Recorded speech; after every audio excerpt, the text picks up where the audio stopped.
Good afternoon. J'ouvre maintenant la séance. Bienvenue à la réunion. I call the meeting to order. This is meeting 43 of the Standing Committee on House of Commons.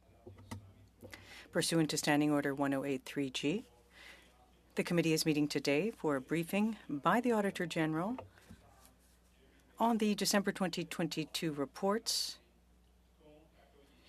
number 9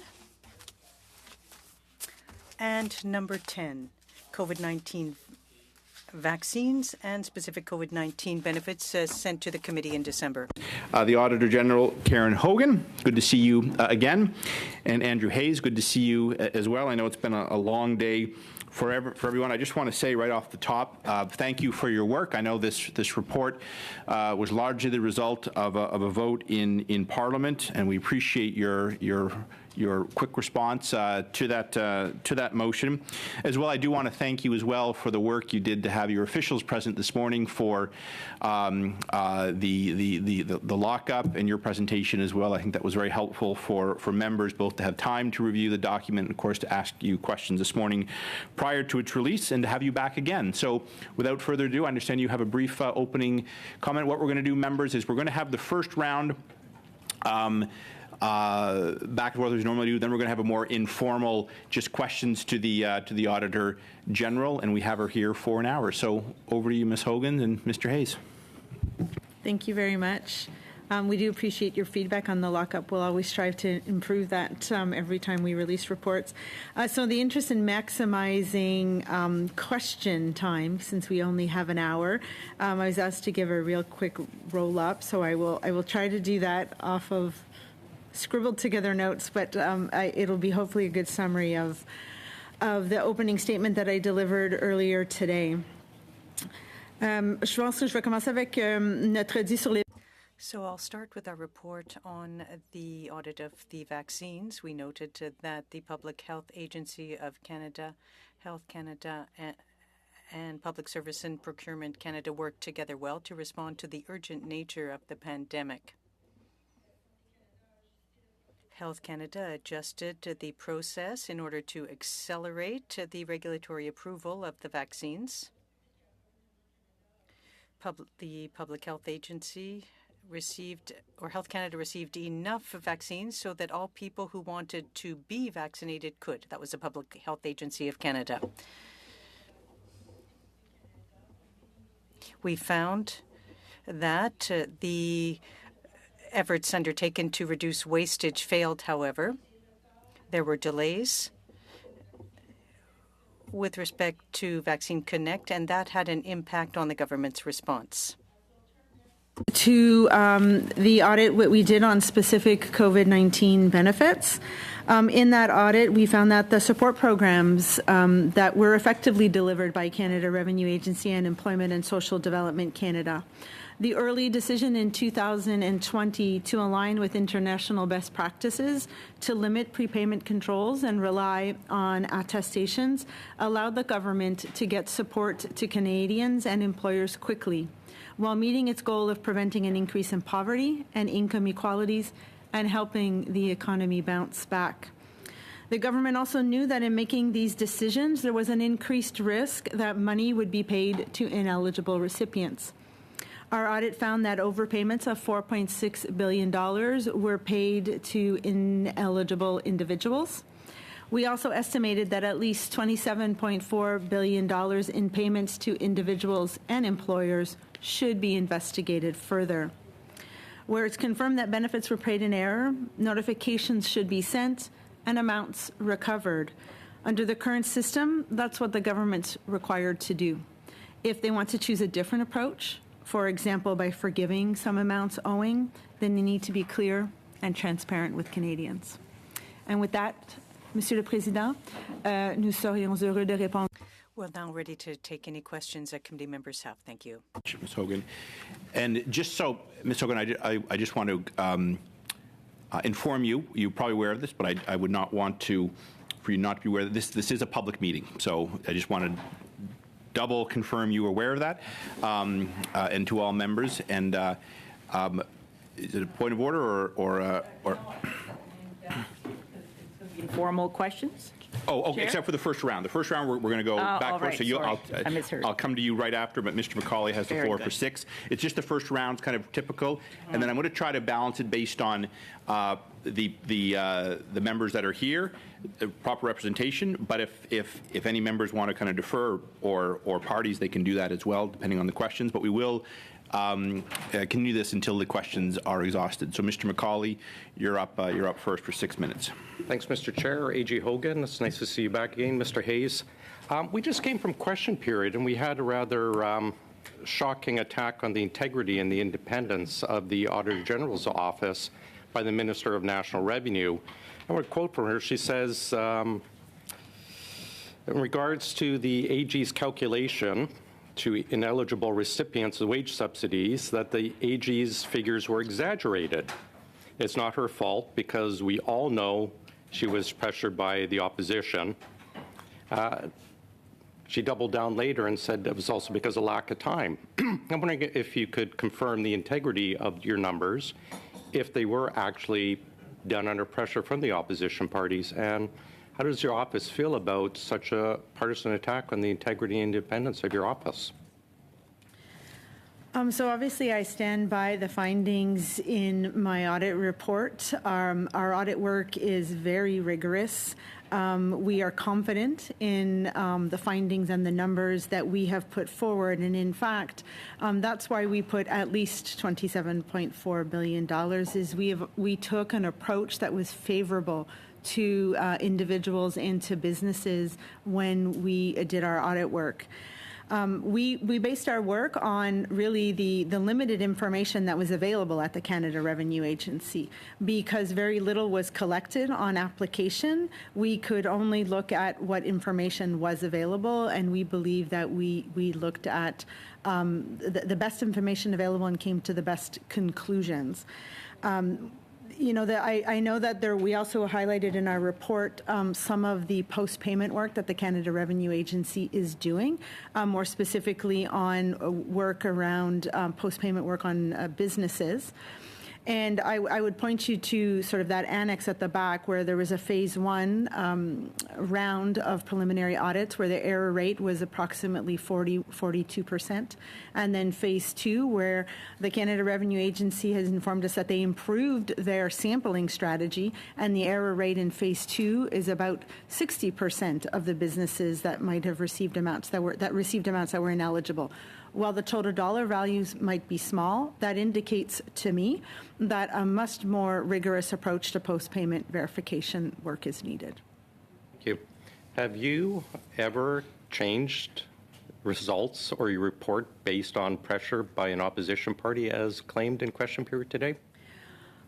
So the requirement to do the audit on the specific COVID benefits was included in an act. The act's a long name, so I had to write it down. It's the Act to Provide Further Support in Response to COVID-19.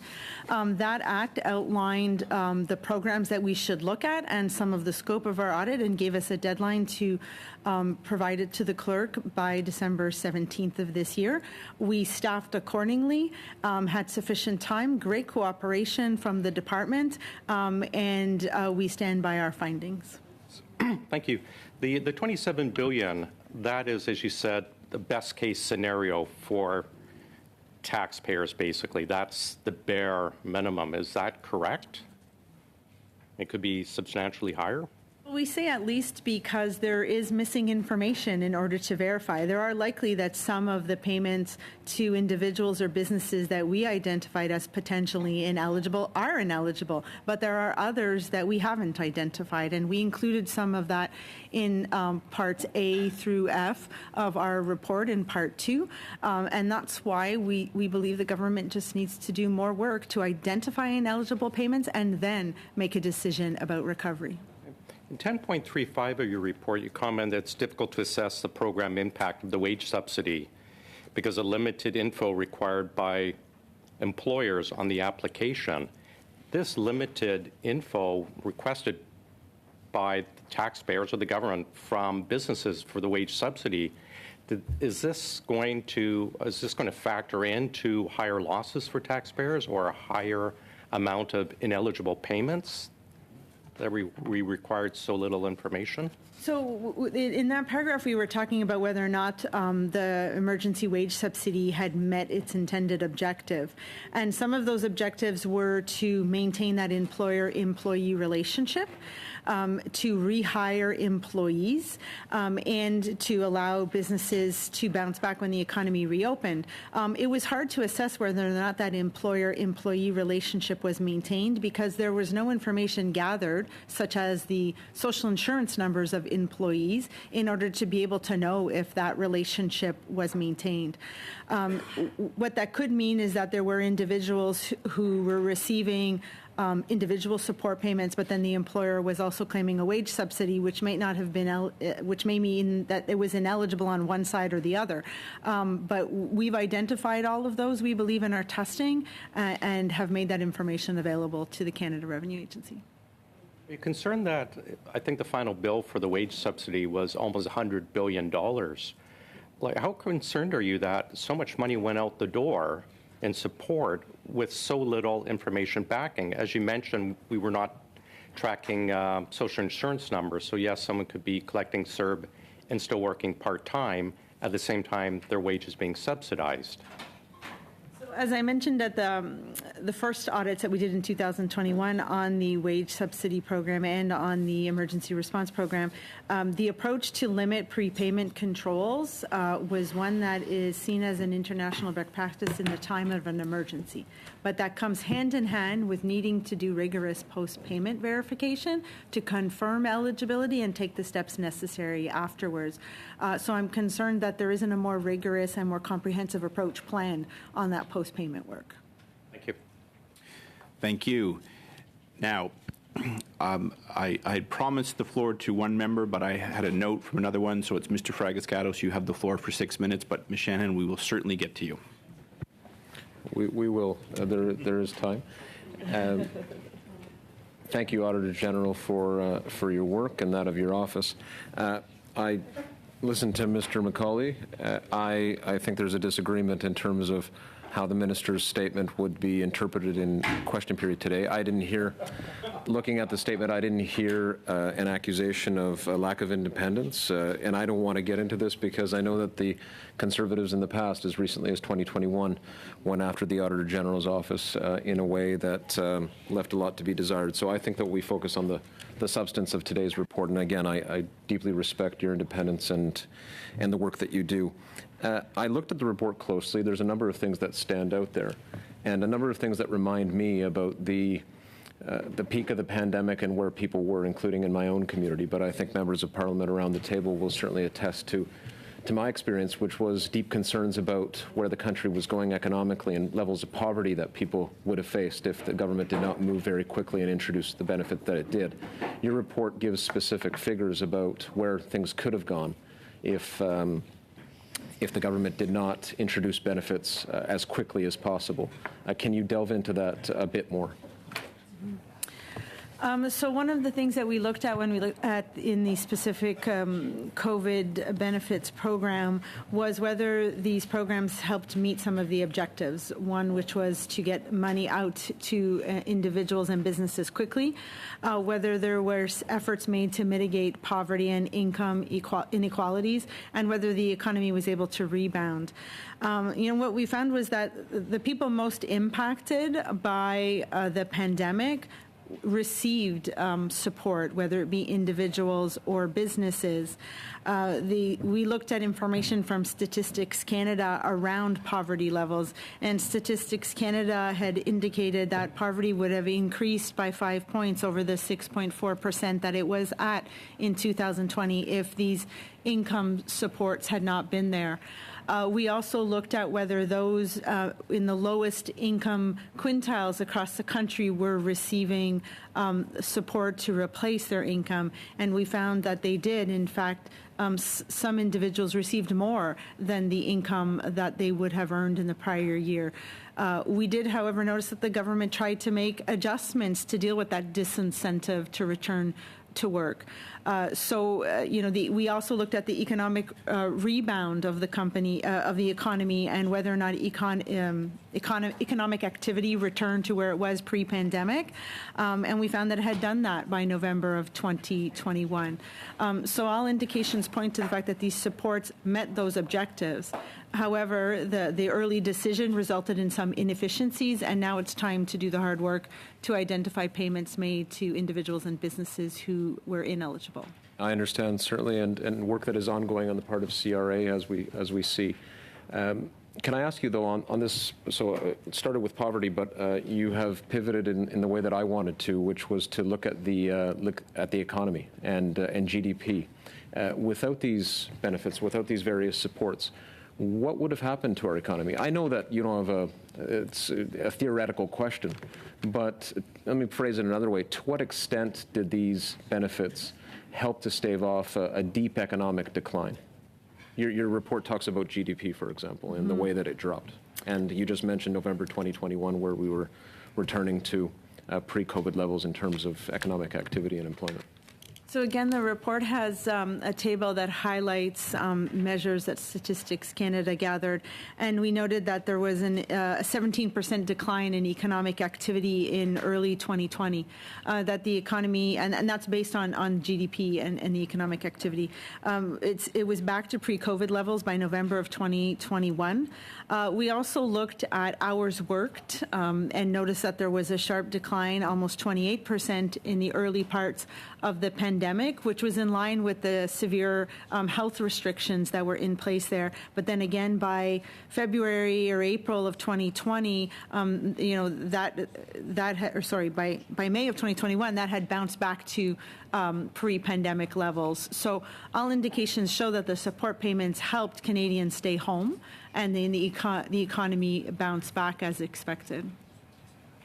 And reading your report, one can help be but struck by the fact that unprecedented times require unprecedented responses.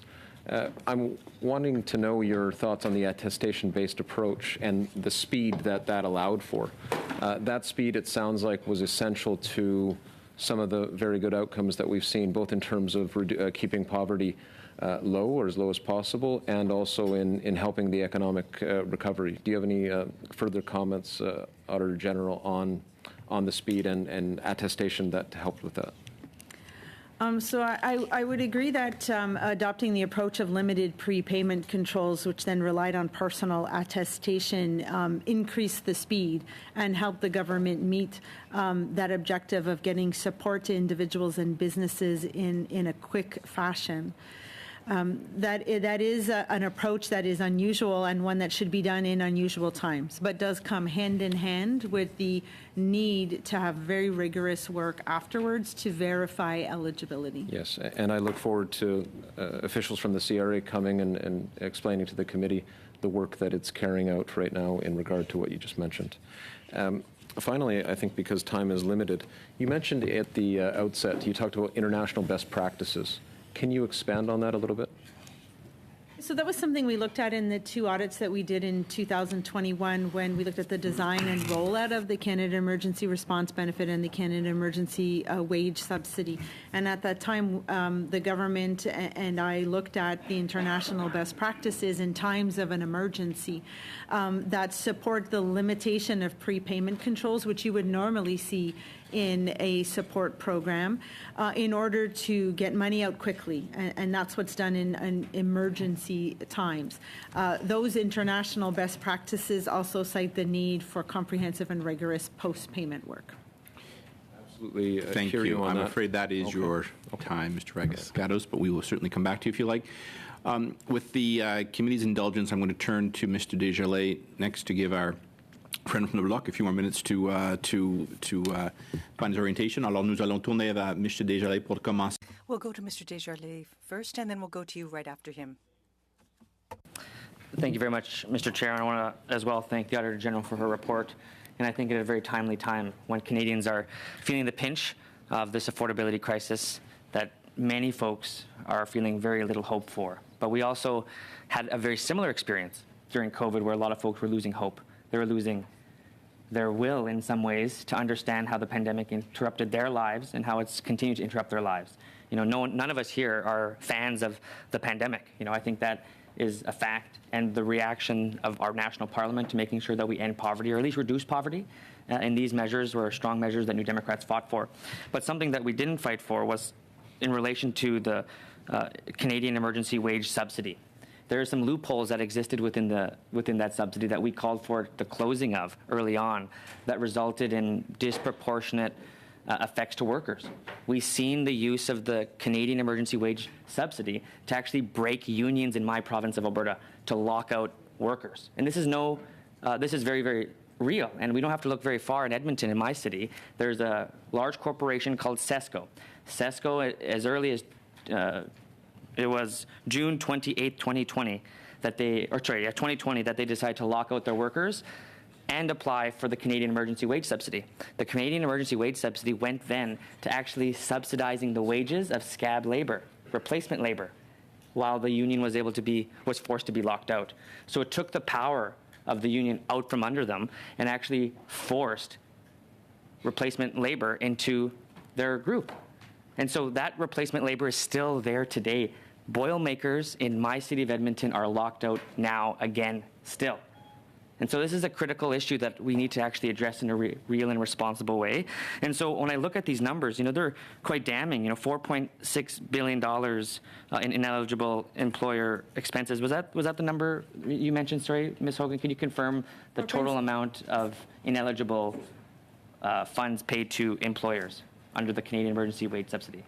So to employers, we estimated that $15.5 billion require further follow-up paid to employers. That's included in the $27.4 billion that requires additional follow-up by the government.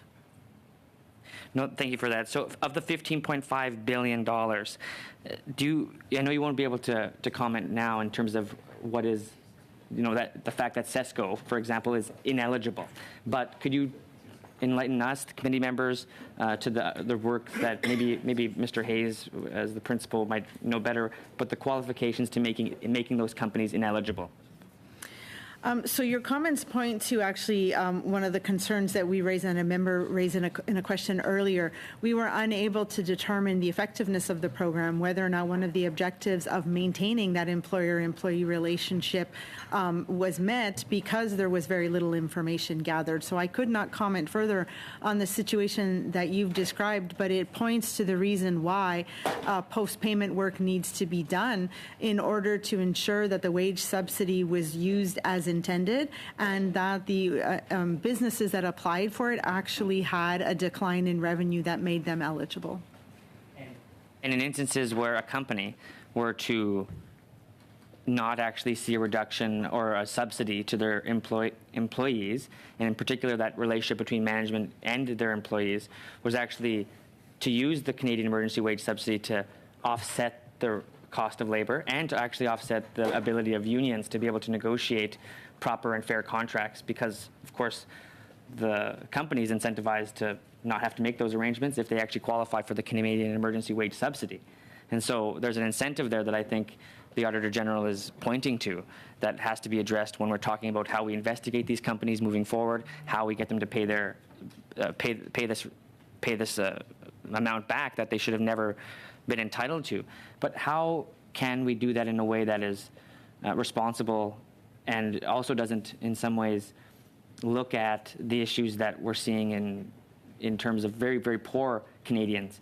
My fear is that we go so far as to empower a clawback, let's call it, so greatly that it disproportionately harms those who are right on that margin of poverty who accepted it. So I think there's a balance that has to be struck here between what you just mentioned, like the requirement to actually ensure that companies and other folks who made ineligible applications and received funding, that we actually do the work of making sure Canadians get that return, but also balancing that with the real reality that companies and Canadians are facing a tough time still. Like, they weren't able to recover. Some of them weren't able to recover. What would you say in terms of advice would we be able to receive from you in terms of being able to distinguish those two groups, and how did you distinguish them in the audit? Well, I think that's a different approach is likely needed for businesses and individuals, and that is one that the Canada Revenue Agency will have to decide. There's different information needed, and a post-payment verification audit for a business, it will be much more lengthy. We even pointed that out in the audit. Some of them took almost a year to complete. So it's a lot more work and time needed to follow up with businesses than it is to follow up with individuals. Under the current legislative framework, that's which my recommendations are based under that. If the government wants to take a different approach, then that is one that they can do, one that they should be clear about. But I would say that they need to first take the first step of identifying if there are payments to ineligible organizations and businesses, and then making the decision about collection. If collection wants to be one with an individual focus, one of empathy, or one where amounts are forgiven, then just be clear and transparent with everyone about your intentions and your processes. And that is the time, Mr. Desilets. Thank you. Mr. Desitel, vous avez la parole pour 6 minutes. Oui, merci. À Merci, votre Monsieur tour. le Président. Go ahead, you have the floor for 6 minutes. Good afternoon. I'm sorry, I apologize I arrived a bit late. I'm pleased to see you here this afternoon. I don't know if you listened to question period or you were made aware of what happened in question period today. How do you respond to that or react? A member earlier made reference to the comments made. I didn't want question period myself. My comments were that we have confidence in our audit and in our findings, that we always use a very rigorous approach. We used the information that was available to the Revenue Agency. There was very little information. We did the best that we could with the data that was available. But no individuals influence our work. We determine what we do, and we wouldn't bring out a report if we weren't satisfied with our findings. Well, I just wanted to hear your opinion because these were comments made. They called into question the integrity of the Auditor General. It's an institution for us all, and we are having trouble understanding the comments made by the Minister. You respected the time frame. It wasn't a botched report.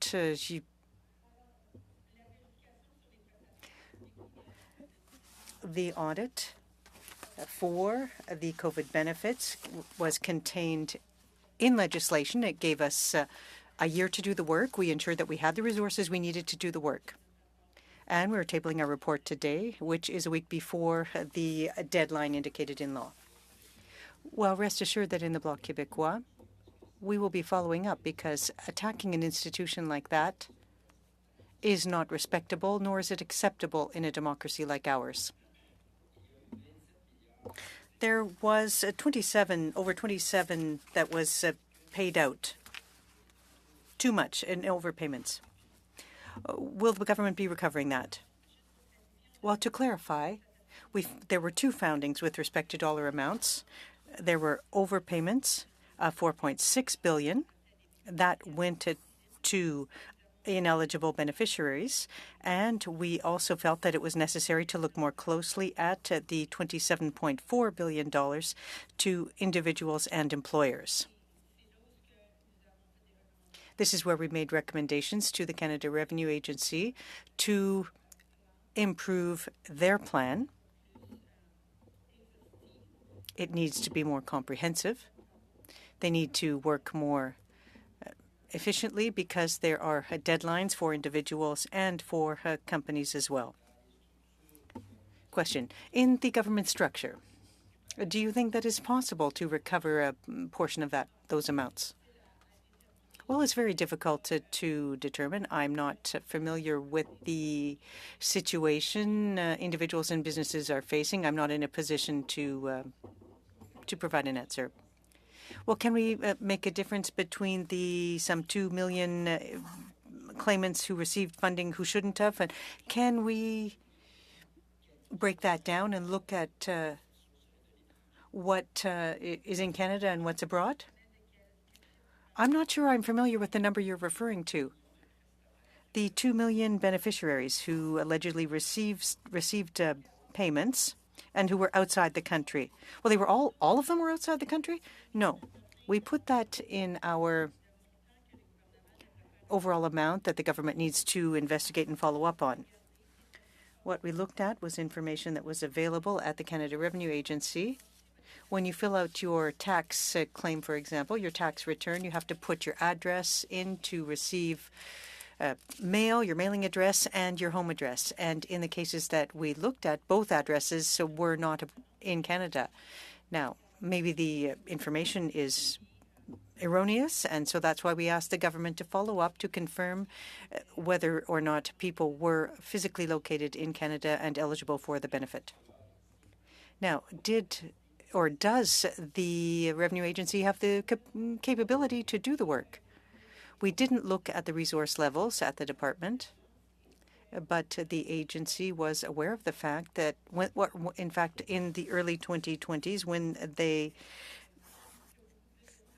there was be a great deal more work, and that they would need to follow up.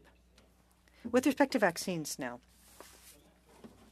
how do you explain the fact that it took, 2 years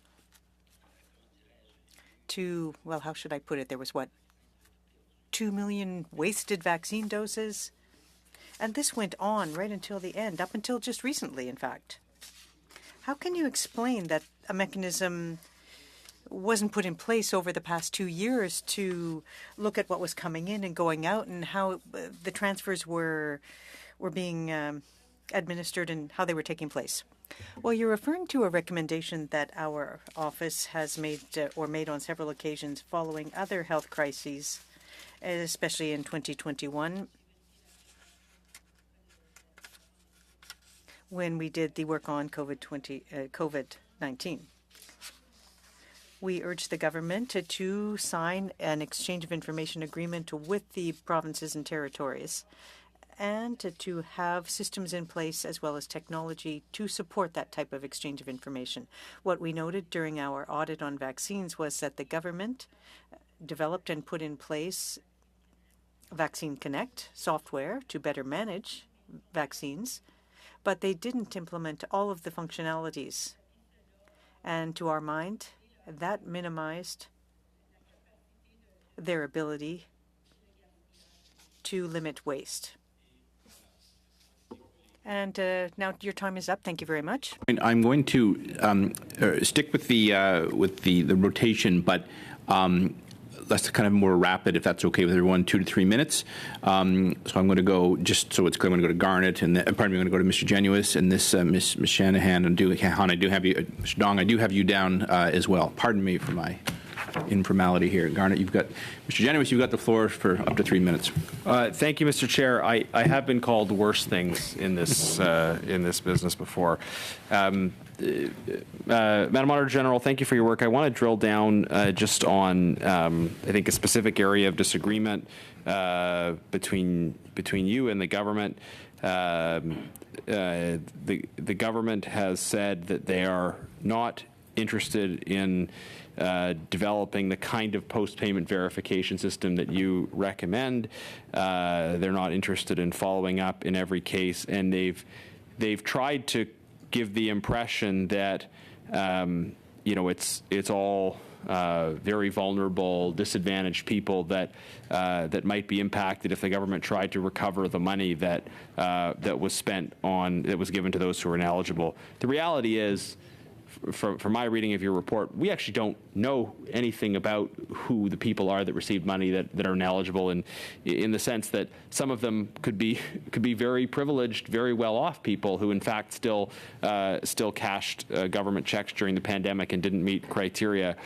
So what you're calling for is not necessarily that at a policy level we insist on recovering money from every single individual, but what you're calling for is that the government do that post-payment work that they promised to do, and then once they have that information, that they then identify what the policy is going to be going forward. Am I correct in understanding kind of where the area of disagreement is here? So the Canada Revenue Agency did disagree with our recommendations to follow up on all individuals and businesses that had a high-risk indicator of being ineligible for the payments. But you are correct in the approach. The first step is to identify who the individuals and businesses are that could be ineligible, and then to make a decision about recovery. We indicated in our report that the Canada Revenue Agency said their approach when it comes to individuals is to be people first and compassionate, but you first have to identify who might have received amounts that they are ineligible to, notify them, and then take the next step of recovery. Yeah, it doesn't make sense to me at all that the government would say they're being compassionate by not bothering to find out who the people are that received money they were ineligible for.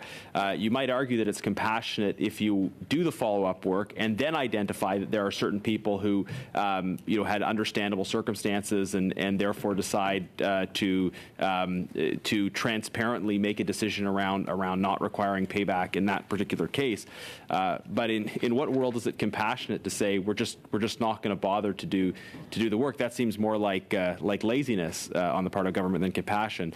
Your recommendation then is not to direct the government on policy. It's to make a recommendation on process, which is that the government do the follow-up work and then be transparent about what they plan to do next. Is that correct? Correct. It's not my job to comment on policy or legislation, but it's my job to hold the government to account to deliver its programs within the parameters that are there. So my recommendations are in line with the existing legislation.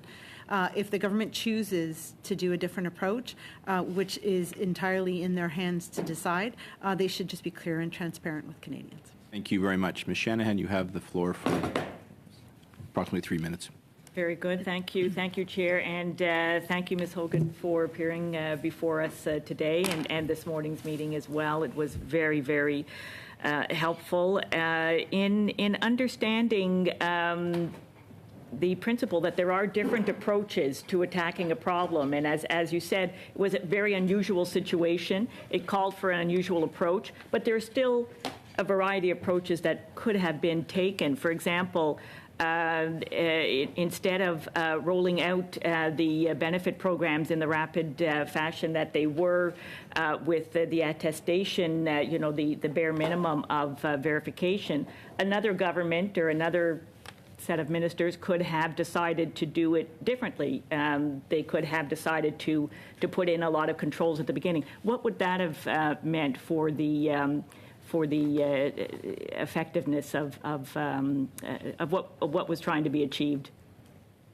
I think that's a little difficult for me to estimate. I don't know if the objectives would have been the same. The objectives here were to get support to individuals and businesses quickly and minimize the impact on poverty, income inequalities, and support the economy as it rebounded. And so that quick rollout of support achieved that.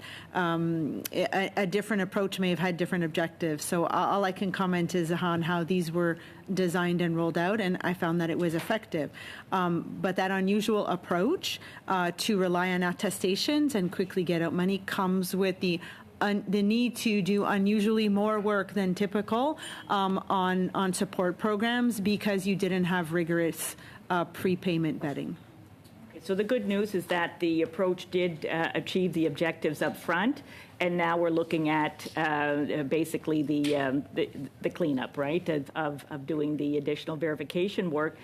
But there's different methods of doing that. So typically, and this is what's used in auditing, right? You don't audit every single transaction that a department does, but you take a risk-based approach, if I'm correct, or a sampling approach to look at where those problem areas can be, and then make a series of assumptions after that. And I understand, and we'll hear more, I'm sure, when we have a further study on this report from Revenue Canada, that they have different methods of, including this risk-based method. Could you just talk about the difference between the two and why you think that every single transaction should be examined? So I want to be clear. I didn't say that every single transaction to a Canadian or a business should be investigated. I believe those that have been identified with high-risk indicators as being ineligible for the payments that they received should be investigated. There are many individuals and businesses that received support that they were eligible for.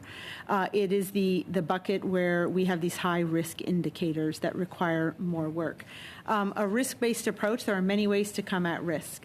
But when you've done very little prepayment control, your approach should be different than your typical approach. And what we're finding is the same level or so of post-payment work is planned. And that's why we recommended that a much more rigorous approach to post-payment verification is needed.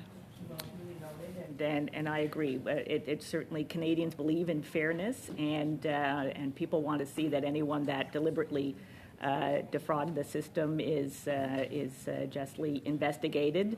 Others, as we all had in our offices, we know we're very confused. It was a very difficult time, and it may be a different situation. So thank you for clarifying. And that is the time. Bonjour, Madame Sinclair Desgagnés. Vous avez la parole. Good afternoon, Ms. Sinclair Desgagnés. You've got the floor for 2 to 3 minutes. Well, thank you very much, Mr. Chair. And you can hear me? You can hear me well? You can hear the interpretation? Perfect. Thank you very much. Ms. Hogan, I'd like to ask you a question. As you can hear, I've got a cold. That's why I'm working from my apartment today. My voice is a little hoarse, but when you talk about the fact that the data exchange across Canada could have improved the situation, well, it seems to me that the information applies to vaccines. But I'd like to delve into your thoughts on that. Now, the vaccines were purchased by the federal government. The health programs and the health systems are provincial jurisdiction. So I'd like to understand what you mean by the data exchanges, and ensuring the fact that people who are listening to the meeting or watching the meeting today understand, because you're not talking about a universal federally regulated healthcare system across the country. No, not at all. My comments, in fact, linked to the exchange of information between the provinces and territories, deal with the quality, effectiveness of vaccines. Now, with respect to the sharing of information, that was at a very high level, not at the more detailed level on a case-by-case basis. And that's the information that should have been exchanged or with the foreign companies, the vaccine manufacturers. The government wasn't as effective in sharing the information because it had to ask for the permission from the provinces, and that's what took a long time. So that's why, if there were an agreement between all levels of government, that would help to better improve the situation when it comes to managing a health crisis in the future. Question. So the federal government wouldn't be, you're not recommending that the federal government would be asking for information in exchange for vaccines? No, in this case, the Public Health Agency of Canada was the one receiving the information but couldn't share it with Health Canada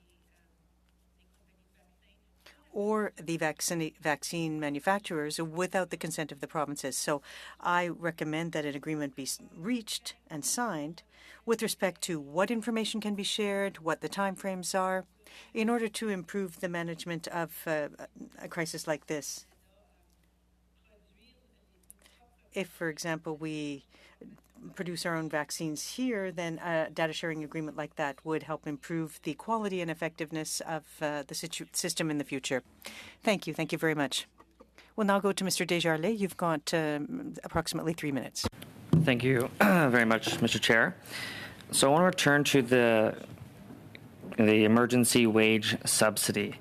And so a quote from one of the local members of the Boilermakers in relation to this was late last year was, however, we feel strongly that tax dollars should not be given to employers who have locked out their workers. In the case of CESCO, we have no doubt that the Canadian Emergency Wage Subsidy money is being used to subsidize the use of replacement workers, and it has been likely used to offset the costs of lawyers and security firms who have been working hard to prolong the lockout and starve the workers out. This is contrary to the vision and the goals of the Canadian Emergency Wage Subsidy. This money is supposed to be used to help workers, but in this case, it's been used to hurt them. So that was directly from a union member who was feeling the cost of this policy in the workplace over the pandemic. And so you can see here that the words of the Auditor General are quite clear in the sense that we do need to look at this program and find some accountability for the folks who suffered. Canadians did suffer. Many folks were able to benefit from this program, but there were some folks that suffered. And it's incumbent upon us to recognize those people, to listen to those folks, and to actually make policy recommendations to ensure that doesn't happen again. So that's why we're all here, and I think that's an important goal that we all share. So I agree with the Auditor General on the call for a post-payment recovery strategy to deal with bad employers like CESCO. It's reasonable to suggest that these employers should be held to account. But I noticed that in paragraph 10.101, that ESDC and the CRA's responses in that paragraph were only partial. And so can you explain to us what their response is and how that response is and how that response levels in accordance with your recommendation? So that's one of the recommendation where we recommended to the government that they follow up with all individuals and businesses that have been identified as having a risk of being ineligible for the payments that they received. The partial agree from the departments was because they do not intend to follow up with all individuals identified as potentially ineligible or all businesses identified as potentially ineligible. They would they don't believe they have the resources to do all of that, and they intend to take a risk-based approach to post-payment verification. As I stated earlier, so far the plans are not sufficient in our view.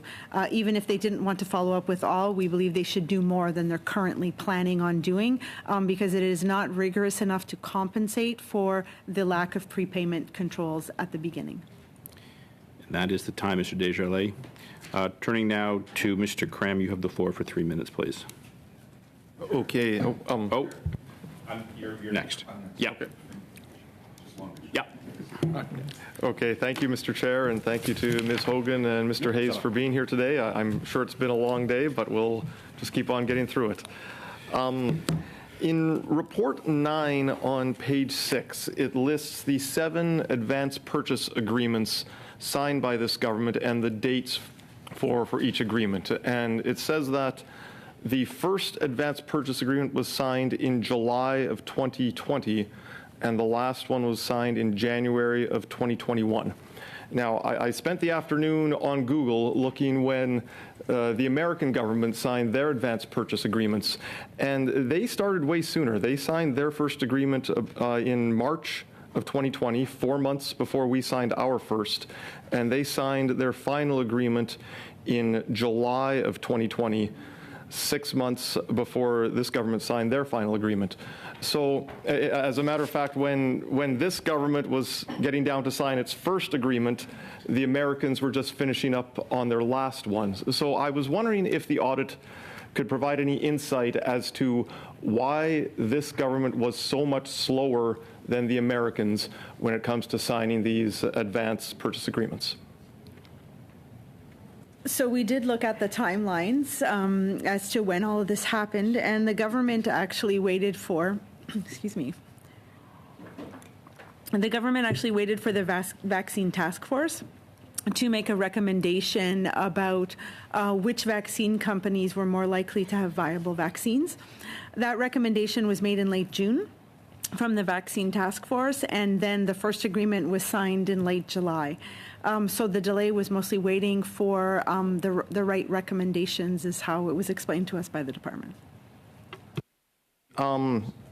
Global News had an article on August 27th, 2020, with a headline titled, China blamed for Canada's multi-million-dollar coronavirus vaccine deal collapse. I would like to read a couple of quick quotes from the article. It says, this week, Canada's National Research Council, NRC, announced it has abandoned its partnership with Chinese company CanSino Biologics because China's government continues to block shipments of vaccine materials to Canada.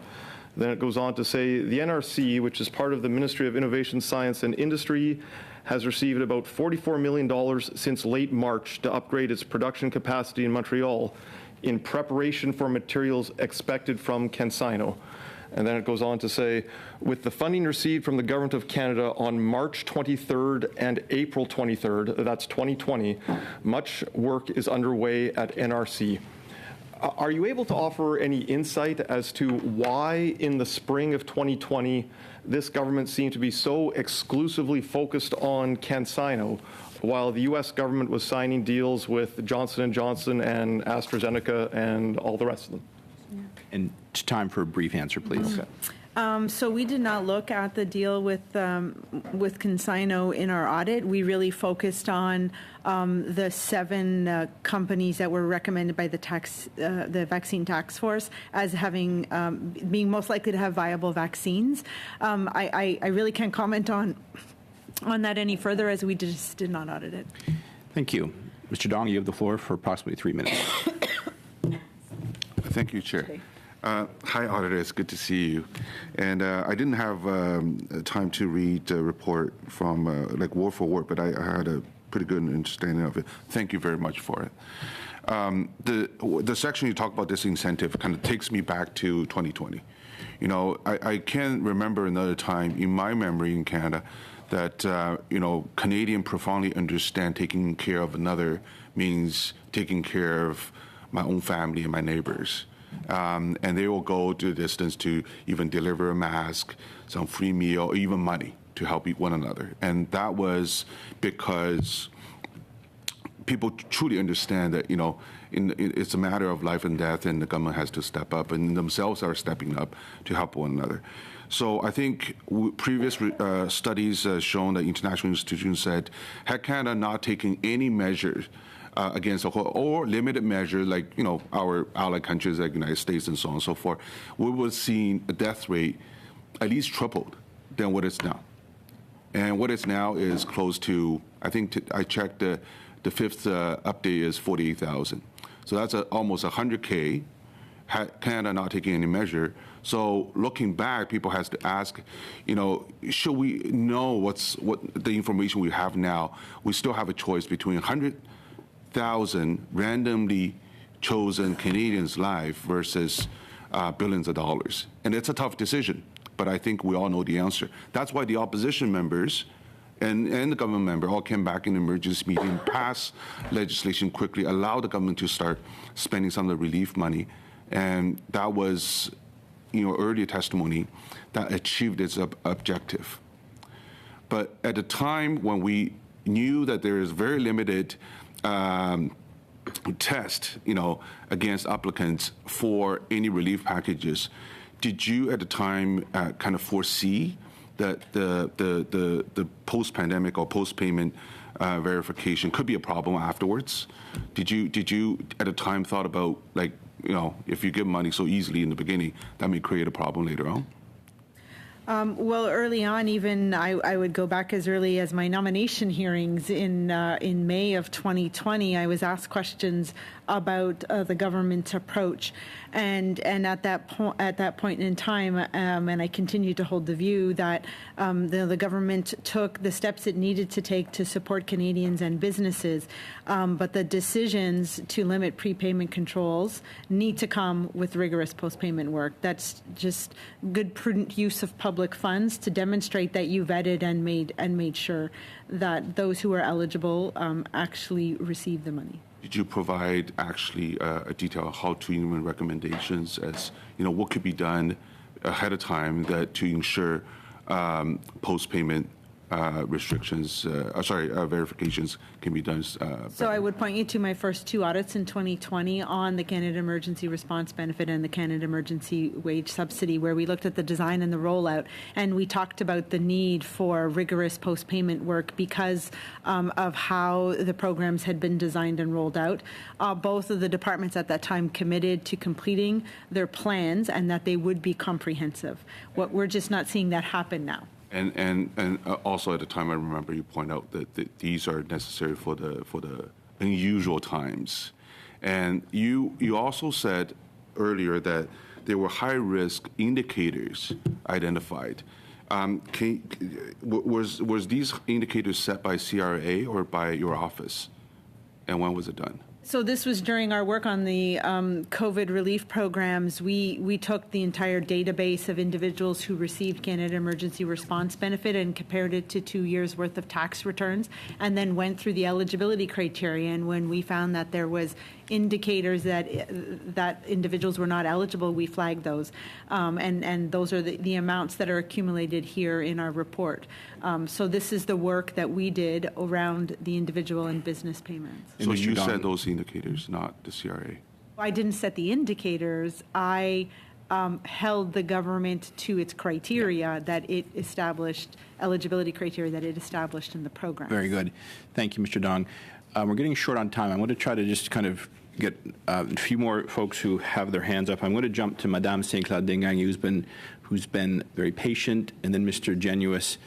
So, Madame, seulement 2 minutes, s'il vous plaît, parce que. Just 2 minutes, please, because we don't have a lot of time left. Well, thank you, Mr. Chair. A quick question. Ms. Hogan, in your studies, were you able to look or discuss with Revenue Canada the underlying reasons for the overpayments? Was the department in a position to assess the number of people who in good faith applied for benefits in comparison with people who allegedly took advantage of a loophole or a flaw in the system? Well, it's difficult for the government to conclude without having done its post-payment work, and that's where they're going to be able to determine if the applications were filed in good faith or taxpayers and companies were eligible. So in your view, then, will the government be in a position to recover all of the funds required? Well, that would be a great deal of work.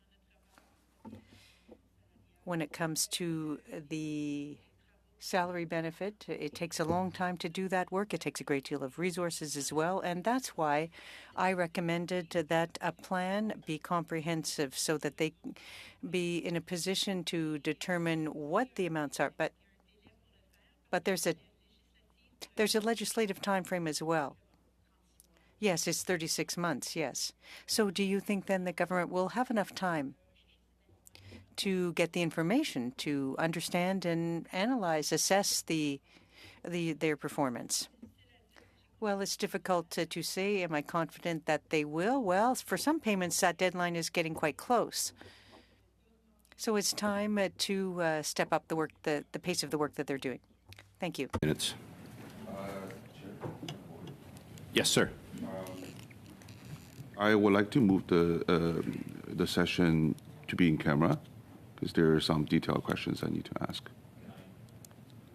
Well, that will require a vote of the committee.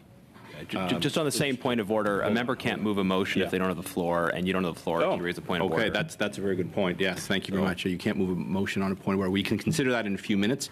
But first, let's hear from Mr. Genuis, and then we can come back to you. Thank you, Mr. Chair. In light of what my colleague on the Liberal side seems intent on doing, it seems appropriate that I then use the opportunity I have with the floor to move a different motion, that the committee report to the House that it calls on the government to fully accept the recommendations of the Auditor General's report number 10. I'm concerned, and so I have now moved the motion, and if I can just provide some explanation for that, for why I'm moving that motion. And thank you very much to the Auditor General. I know you do have until 4:30, so we've appreciated the opportunity to pose questions to you. This motion recognizes the work done by the Auditor General and the fact that the Auditor General is recommending that the government do the post-payment work that the government said it would do in order to find out where the money went. It doesn't compel the government to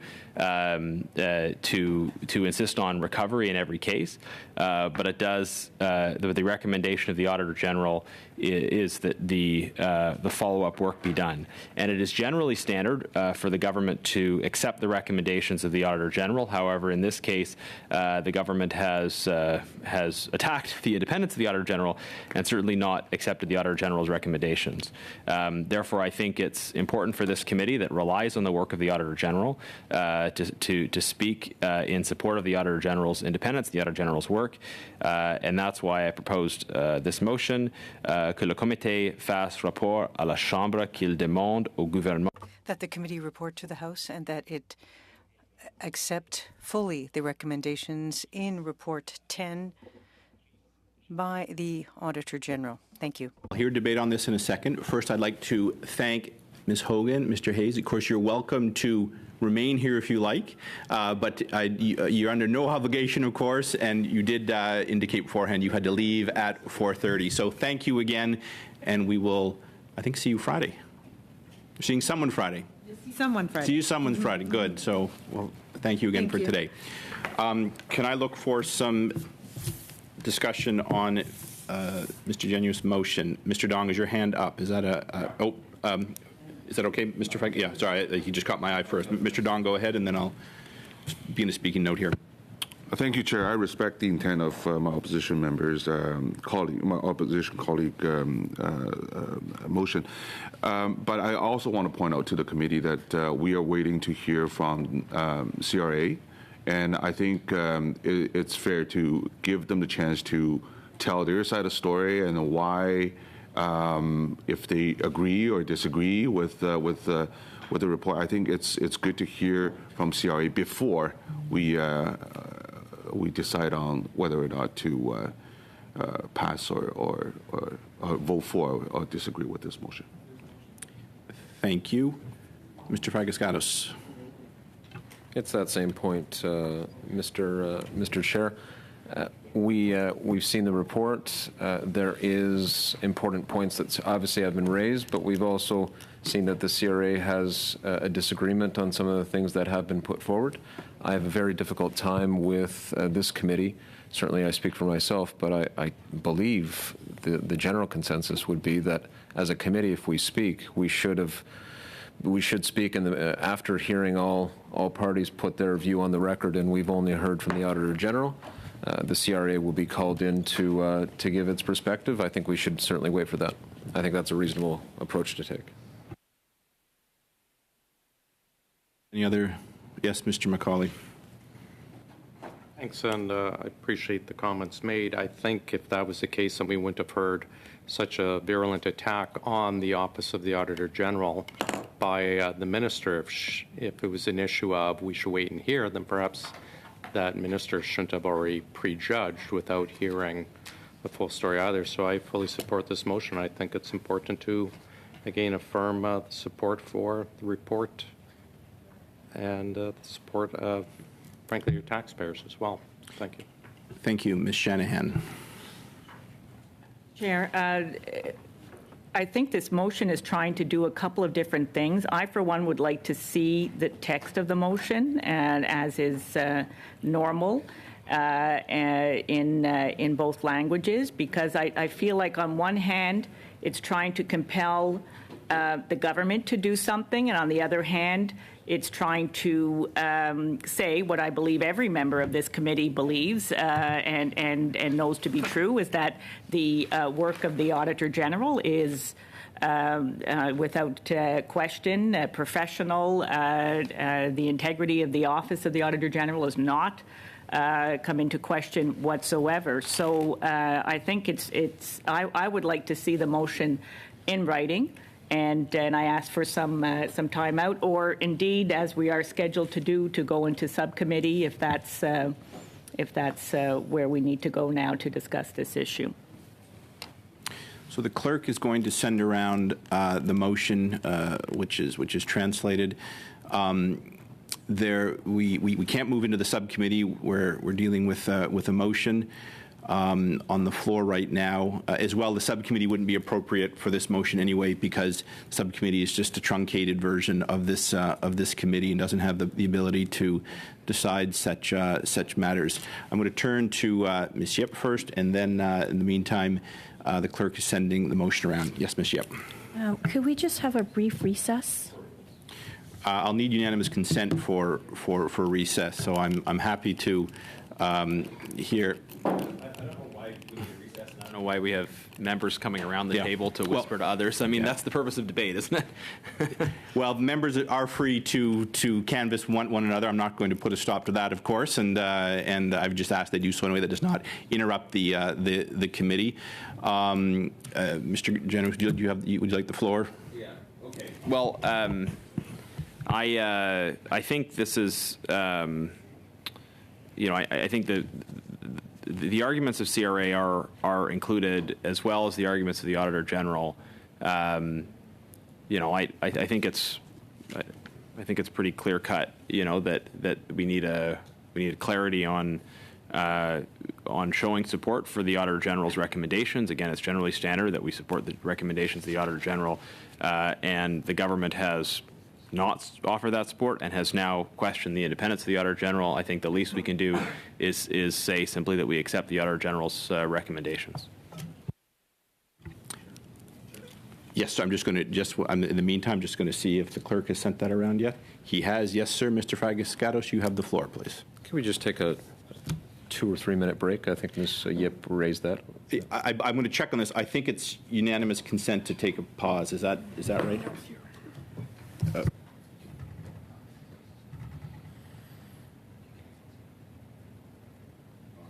And I'm just, why would you like this meeting suspended? Just I think there's further discussion to be had, and I will suspend then for 2 minutes. Thank you.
A speaker, or I'm going to call the question.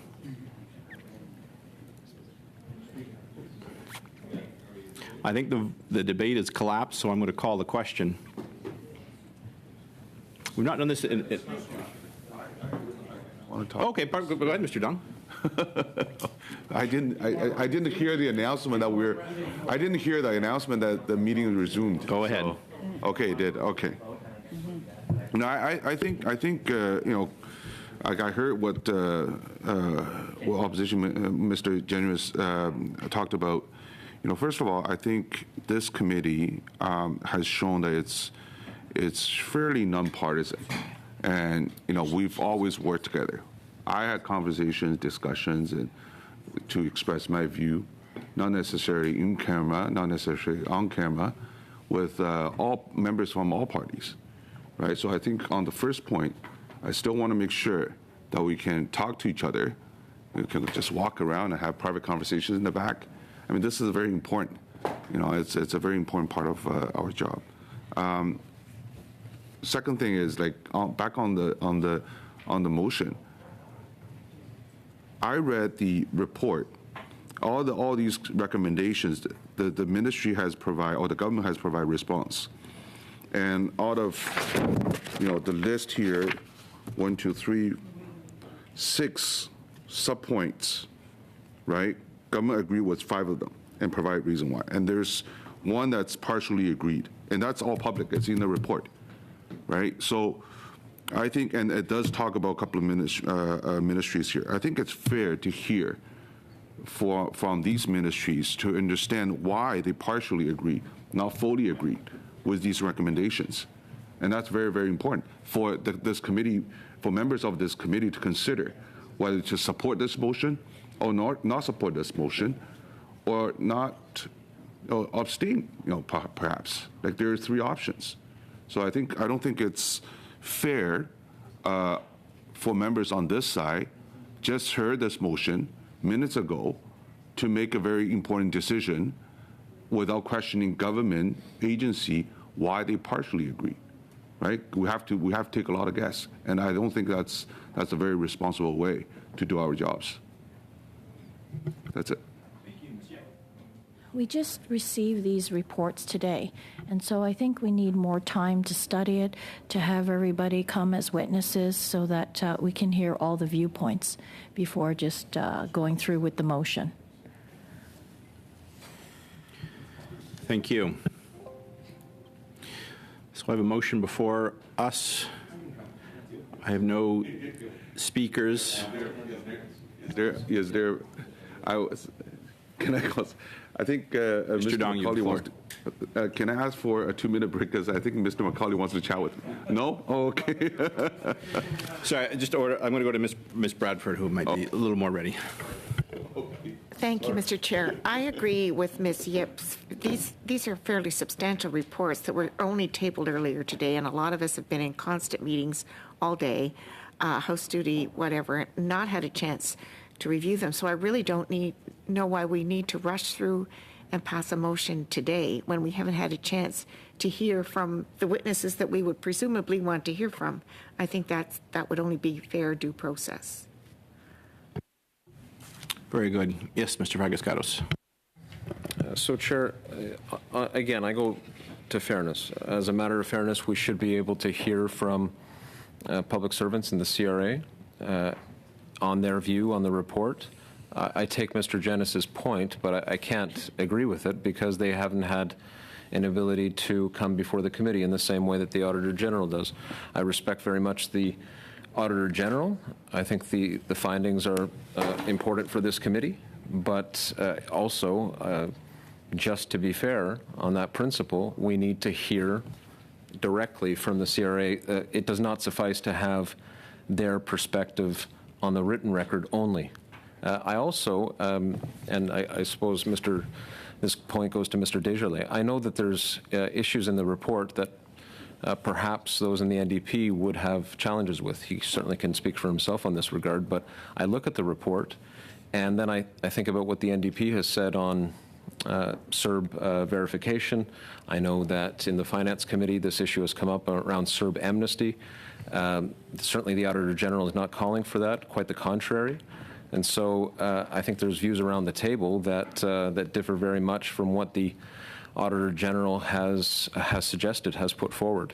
I raise that as another consideration for members to ponder. But I can't in good conscience see a situation where this committee would put forward what has been suggested in the motion and not have the chance to hear from public servants that help to administer the program. It just doesn't make sense.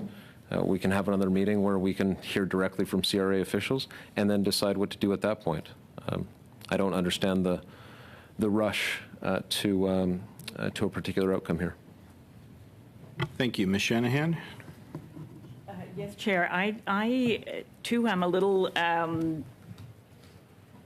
disturbed by the way that this is turning. I understand that members feel very strongly about the Auditor General's work, but we have had this before in this committee that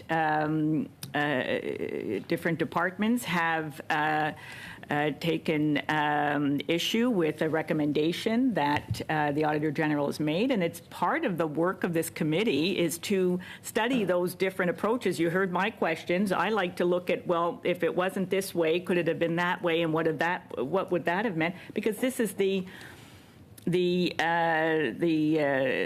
lessons learned part of this whole exercise, and we all want to do better because, as we know, there have been, maybe not the same extent as this pandemic, but there have been previous reports, 1999, 2002, 2008, and then again the most recent report about pandemic preparedness, and these are important lessons that I think we all get it now that have to be learned. So we need to hear from the officials that put this report together.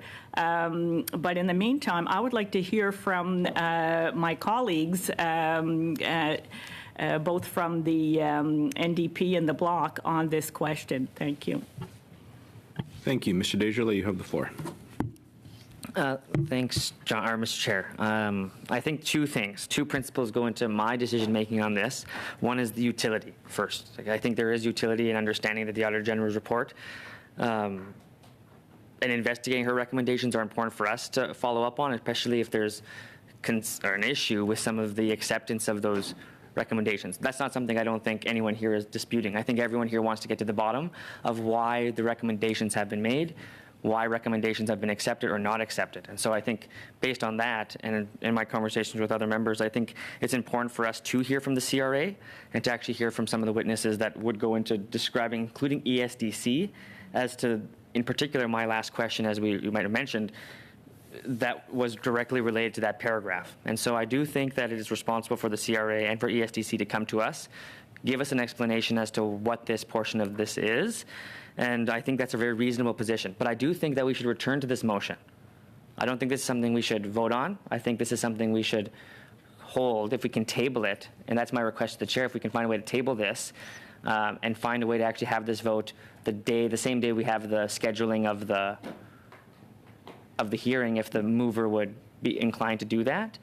And then my second point is I'll keep my second point for now. Let's just stay with the first. So it's Mr. Dong, yes, and then Mr. Genuis. And Can I move to adjourn the debate? no, you cannot. We are in a debate until there's a resolution. Is that, Point of order? pardon me. Point of order on that, Mr. Chair. Can I speak? Yes. Just hold on. I got point of order. Hold on. Pardon me. I thought, clerk, you're back over here. Hold on a second. I'm going to sit with Mr.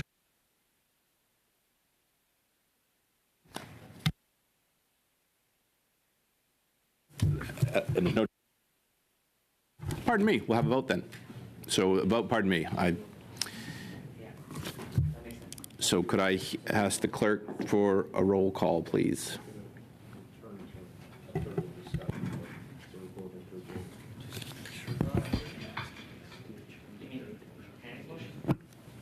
This is to adjourn the debate or the meeting? No, this is to adjourn the debate. Debate, okay, yeah. Very good. Not to adjourn the meeting.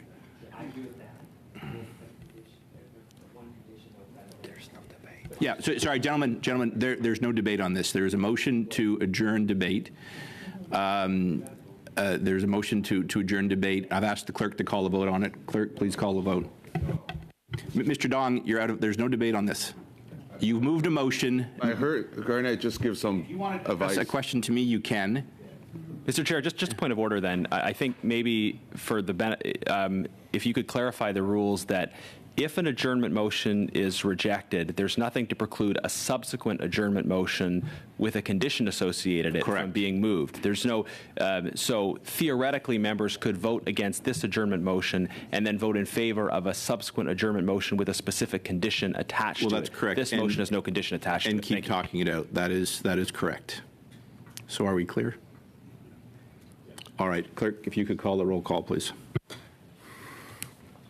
Mr. McCauley. Against. Mr. Cram. Against. Mr. Jennis. Against. I'm Saint-Clair Desgagnés. No. Monsieur Desjarlais. No. Miss Yip. Yes. Mr. Fragiscados. Yes. Miss Bradford. In favor. Miss Dong. Miss Shanahan. Yes.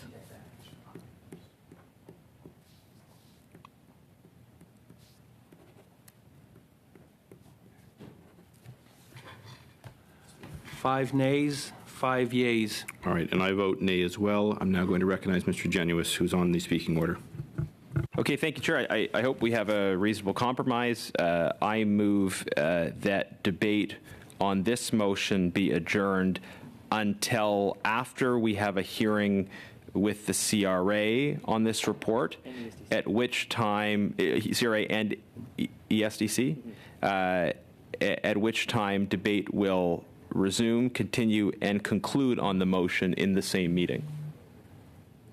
And that is another, okay, that's a motion. And now, is that 1 second? Hopefully we don't need to prolong it. Okay. Very good. That is debatable. That was my question. So would you like to debate that, or would you like to vote on Mr. Genuis's, let me just finish, Mr. Dong, so you know the options. You can debate it, or you can vote on it based on what Mr. Genuis just proposed, which is basically to push this off. Point of clarification, maybe through you and also the clerk. Is this a dilatory motion, which means that no debate? No, this or is... this is a motion? It's a motion. So the debate can collapse, and we have a vote, but it is debatable. Because it says to end the debate with a condition. That's why I have this question. So could I'll let the clerk respond. Okay. Okay, so we just voted to not adjourn the debate on that motion. We continue the debate on that motion. So the motion first brought by Mr. Jennis is the motion before the floor. Now Mr. Jennis seems to find a compromise between the members of the committee to have that debate adjourned to another time or meeting, and that is my comprehension of what Mr. Jennis wants to do. Thank you. Okay, so it is debatable. Members can choose just to vote on it and push it off, or we can debate it. I did have Mr. Fragiscados first, Ms. Shanahan, but if it's oh, point of order, yes, okay. Point of order, are we not debating still the first motion? There was no vote taken on that motion. Well, it's been effectively amended. Oh, has it been amended? I'm using the wrong choice of words. Hold on. Amend his own motion.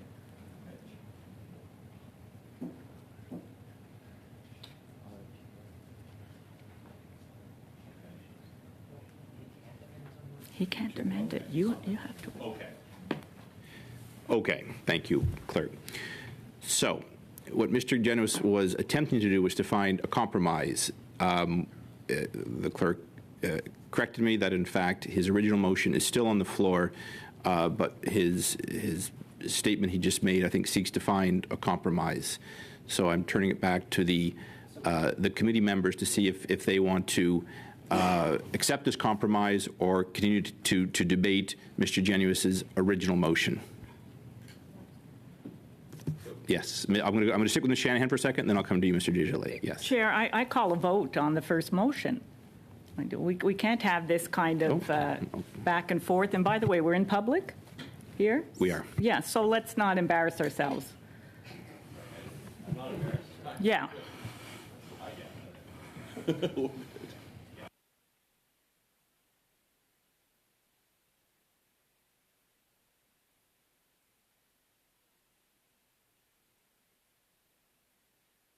Okay.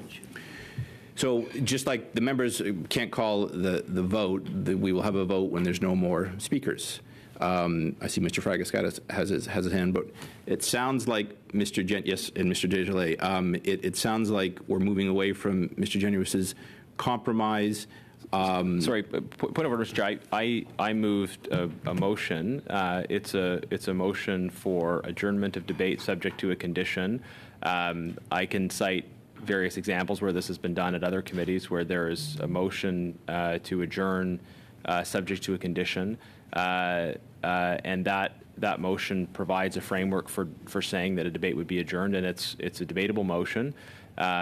We've had this at Foreign Affairs, at Immigration Committee, at Status of Women Committee. It's a fairly standard case where a motion is moved, and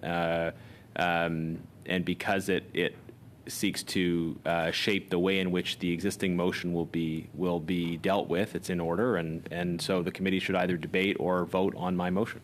Well, let me then just suspend it for 1 minute. So I'm going to consult with the clerk here for clarification on that point. So if you just excuse me for 1 minute.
going to recognize first Mr. Genuis and then Mr. Fragascatos. I think we have an agreement to come back to this, but Mr. Genuis, why don't you put your proposal out there? And then we'll see if we can get UC on it. So generally, regardless of the previous matter, I think committees can proceed by consensus if there's an agreement.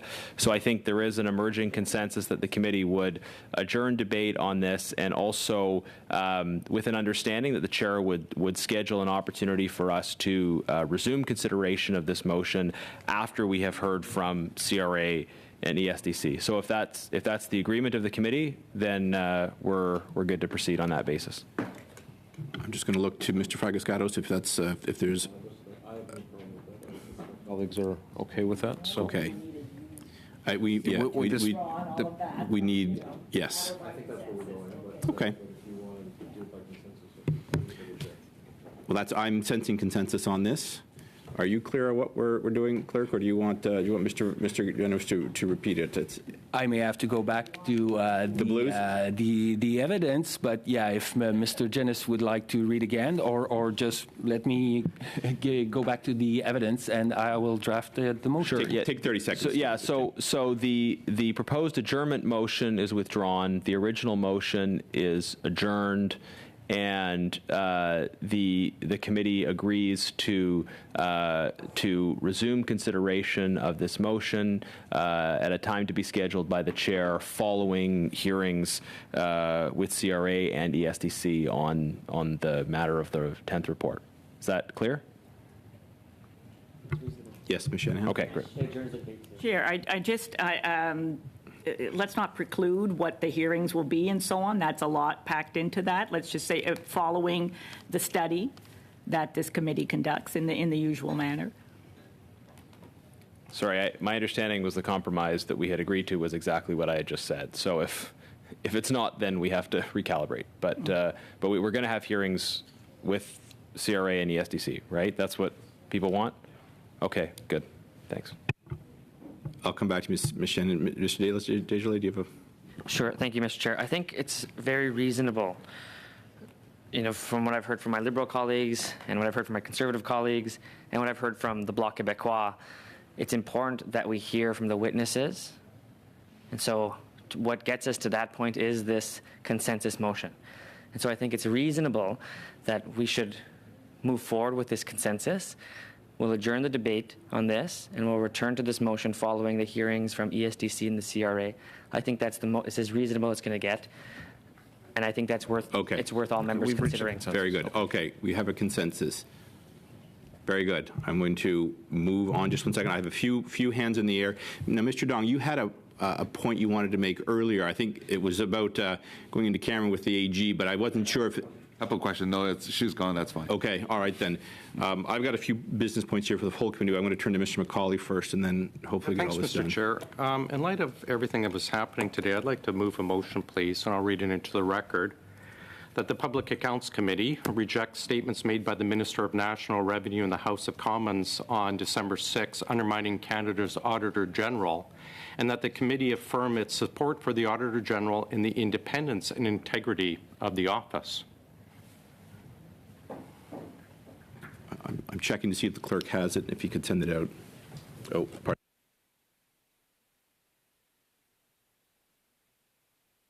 pardon. Yeah, all right, it's coming. Is there, I see Mr. Fragascatos. Chair, it's unfortunate, it's very unfortunate that we've reached that point. I said at the outset of the meeting that I did not hear an accusation about independence on the part of the minister today. I also pointed and could have made an issue but did not comments that members in the Conservative opposition made in 2021 about the Auditor General and her office's independence. I don't want to get into this back and forth where one side blames the other. I don't know how that advances the interests of the committee, but Canadians more importantly. I just don't see we recognize, all of us recognize the independence of the Auditor General. That's been affirmed.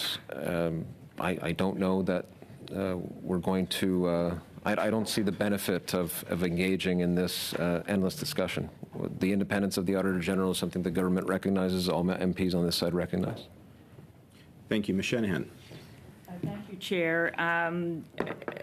I, too, am disturbed that that this is creeping in. These kind of discussions are creeping into this committee, which has always prided itself on being nonpartisan and of studying the Auditor General's reports in a fulsome way, and indeed, for members on the on either side, and I can think of examples where there was in when we're sitting on this side, or when the opposition was sitting on this side, that indeed there were very careful considerations made of what the Auditor General had to say, and a very deliberate manner in bringing those points forward to the government of the day, because we all have the same objective in mind, which is that we want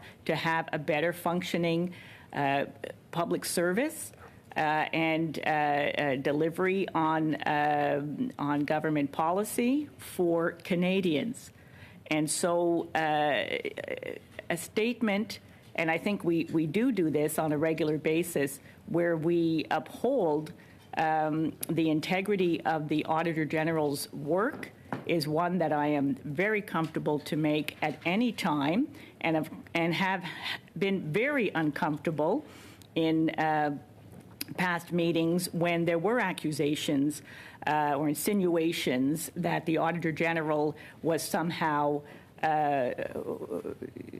working on the government side, or however it was put. It was very unfortunate because, as members have pointed out, the Auditor General is named by the government of the day, but of course there are nomination hearings, and again, it's the integrity of that office which is most important, even over and above the person themselves, the integrity of that office.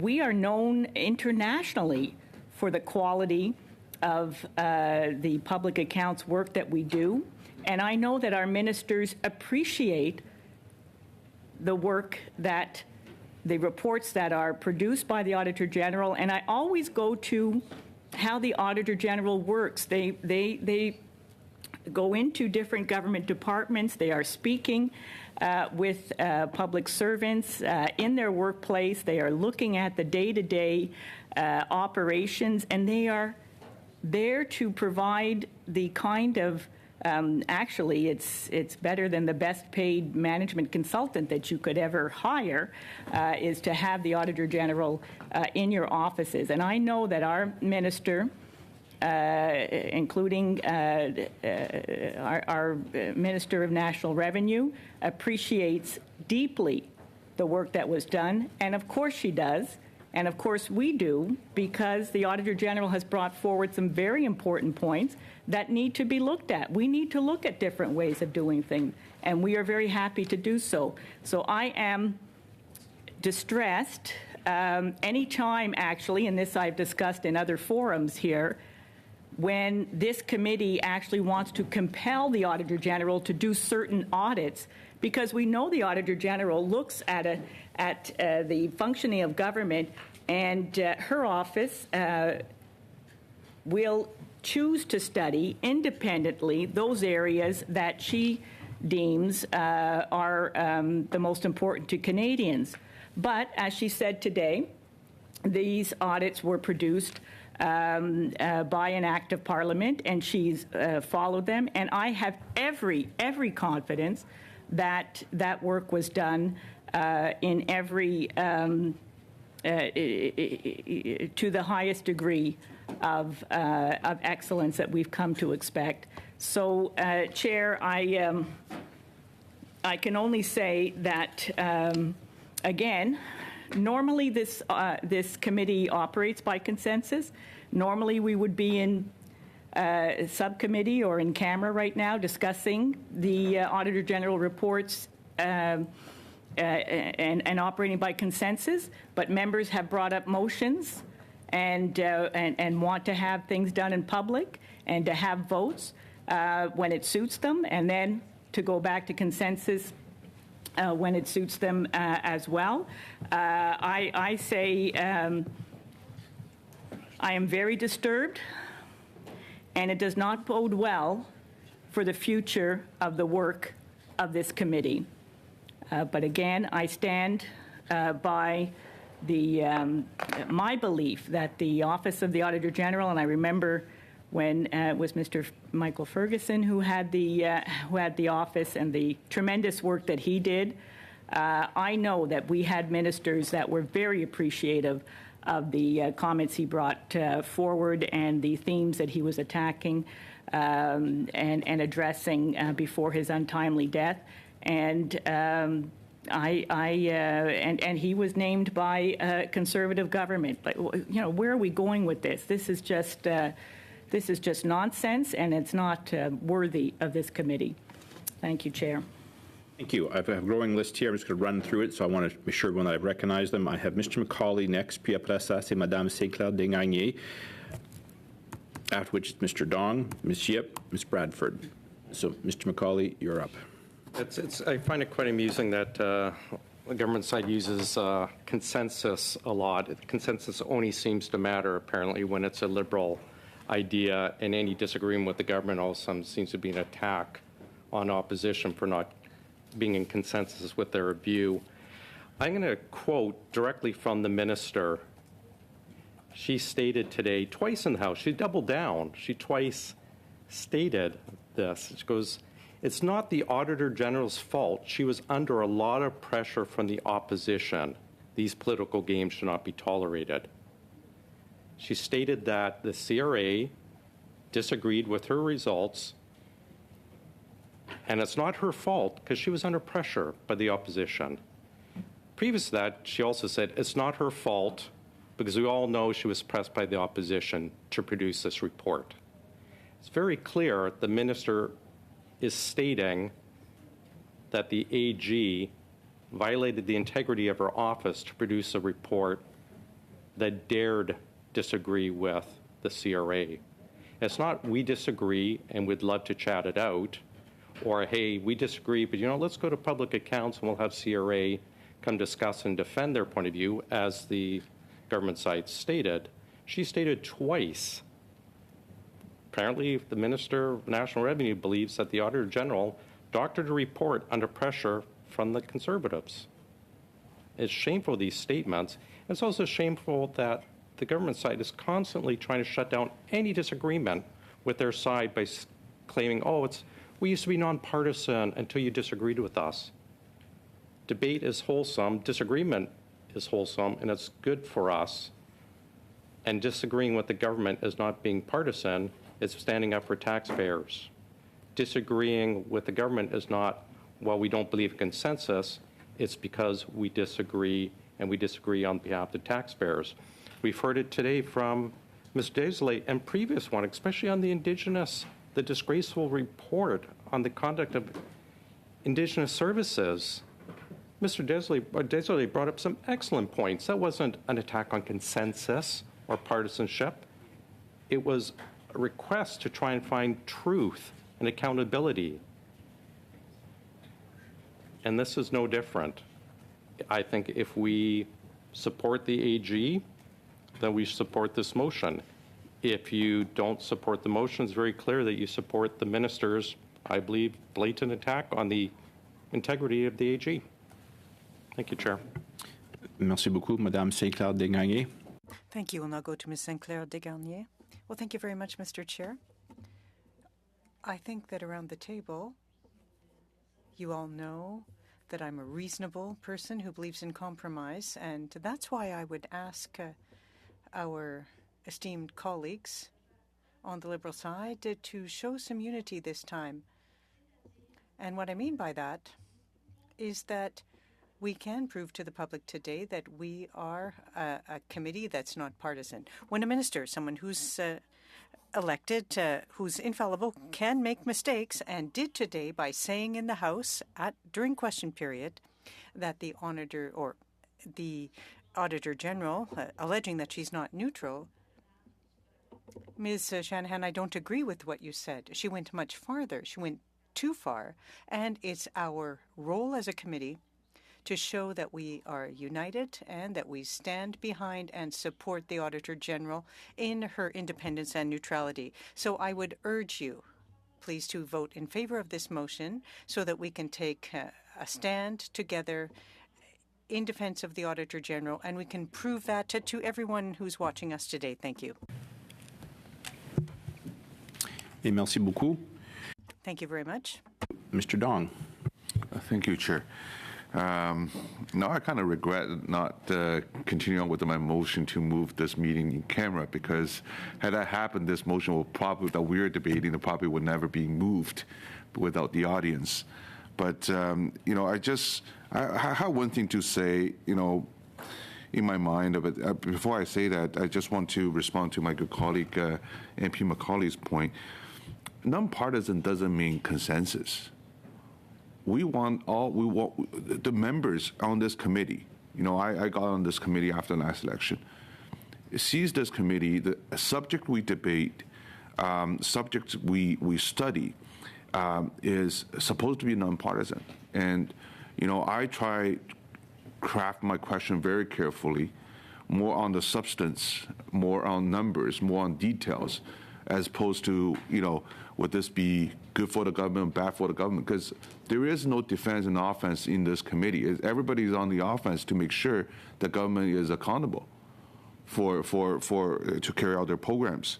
So not having consensus is happened in this committee, but that doesn't mean that the government side is partisan in its intention. And at the end of the day, we are a minority government. We don't control the outcome of the vote on this committee. I think from time to time, public and opposition will have to recognize that and then need to be reminded that we are a minority government. We need to work with at least one of the opposition party to get stuff done in the House, right? So I think that's a very important fact. And I really hate the fact that we're wasting time, this committee's time, to debate, to act as an extension of the question period. Because question period, though, is the most exciting, some will consider it the most exciting part of our day. We hear back and forth in the House. There's, attendance in the public gallery to see this. It is very exciting, but nothing gets done. The work are getting done in committees like this, right? When we study things, when we study recommendations, when we check the compliance of these recommendations and making sure the government follow through, so we have a better system. That's the whole point of this committee. And I don't know why we are debating an issue that happened in question period, and that's, we have another hour of question period tomorrow to sort this out. If opposition, if the Conservative Party member have questions on the intent, the wording of that question, ask the Prime Minister tomorrow. Tomorrow's Wednesday. I think it's all fair. Let's not waste any more time on this committee and try to sort something that doesn't meant for this committee. And that's just my initial thoughts on this motion. Thank you. Thank you. Ms. Yip. I agree with my colleagues, Mr. Dong and Ms. Shanahan. I'm actually very disappointed that this is happening in this supposedly nonpartisan committee. It's the tradition to be nonpartisan, to work together. In the past, there was unanimous consent on many, many reports, and I would like to return back to that, where we don't always have to agree, but we should respect what viewpoints there are, definitely respect the fact that the AG and her team have worked so hard to produce reports that are very thorough with recommendations. And for the most part, the government does recognize the recommendations and are willing to put action plans and work to providing some sort of solutions. I just feel that right now we're wasting time, we're wasting taxpayers' time as well, when we could really be doing something else. We could have had our subcommittee meeting to discuss looking at more reports and moving things forward. Thank you very much. Ms. Bradford. Thank you, Mr. Chair. I'd like to say that the Public Accounts Committee is a very important committee, and it's an honor to serve on it. It's where we review the work of the government, and it's really, really important. I feel that the appropriate place to debate what was said in the House is in the House of Commons. That's what question period is for. That's not the work of this committee. This committee is intended to review, right now, the work of the Auditor General and the reports that she presented just today. And we had reached consensus on how we were going to proceed forward with that, and then all of a sudden we get this unexpected motion forward that is, not related at all to what the focus of our meeting was today at all. So I feel it's inappropriate. I feel that motion, involves a discussion that happened earlier today in the House of Commons. And as my colleagues have indicated, no doubt it will be continued tomorrow when question period happens again. It happens every day at the same hour, 5 days a week. And that's the forum for that debate. Thank you. Thank you. Mr. Desjardins, you have the floor. Thank you very much, Mr. Chair. And I was present in question period today, and I was just reviewing the Blues notes from today's comments by the minister, and it is quite clear that she does expunge some motive to opposition parties. And it does bring on some credibility challenge to the reports of the Auditor General, and I think that's very reasonable. But I also think it's something that the government and many of my Liberal colleagues here today are present also understand, that it's important that we keep the independence and integrity of the Office of the Auditor General, and it's important that we continue to maintain that support for its independence. Today, whether it was a government member, an opposition member, I'm certain that all members of this place would agree that whoever it came from that would disparage the independence of an Auditor General should in fact be met with a verification by all parties present and all members, and particularly us as members of the Public Accounts Committee, that is the most equipped, I feel, when dealing directly with the work of the Auditor General to make this motion. I think it's important that Canadians actually see that, because it was what they've seen today was something that I think demonstrates a harm to the Office of the Auditor General's independence. And so I do agree with the motion and my colleagues from the Bloc Québécois and from the Conservative bench that I think we can find room here to enhance our position that the Auditor General's office is in fact independent and can serve its role to ensure that our processes and our programs are done correctly. I disagree that opposition parties have in any way, shape, or form motivated the Auditor General to say the things she did. I disagree with the statement made today in the House of Commons on that. And I think that it's important that our committee recognize the fact that we work with the Auditor General every single day almost in this committee, and that it's important for us to recognize that she does have a role, and her independence is part of that. And verifying that independence is something that I believe all of us agreed with. And so that's what we're doing here, is verifying the independence. So that's my contribution. Thanks. Thank you. Mr. Fragascatos. We all agree with the independence of the Auditor General. The Minister agrees with it. The government agrees with it. I'm worried that we are going to get into, as I said before, an endless back and forth that further politicizes a committee that should, at its core, and up until very recently, has been nonpartisan. This is the Audit Committee of the Parliament of Canada, or the House of Commons side. We have a responsibility to uphold that in every way possible. But if members on the opposite side wish to engage in pure partisanship, that's where things will go. I could point to comments made by the now Conservative leader in an article from last year. The article is titled Federal Auditor General's Office, skewed contracts, leaked reports to lobbyists. Again, that's the title. It's not the finding, certainly. But Conservative MPs were certainly pointing to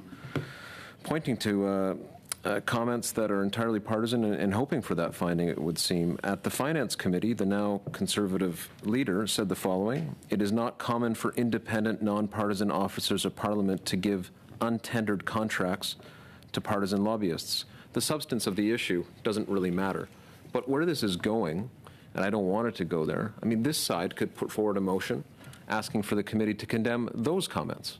Is this where my Conservative colleagues want to go? I don't think so. But as a matter of principle, and perhaps I see my colleague across the way nodding his head, perhaps he would agree here, that two motions could be engaged on tonight.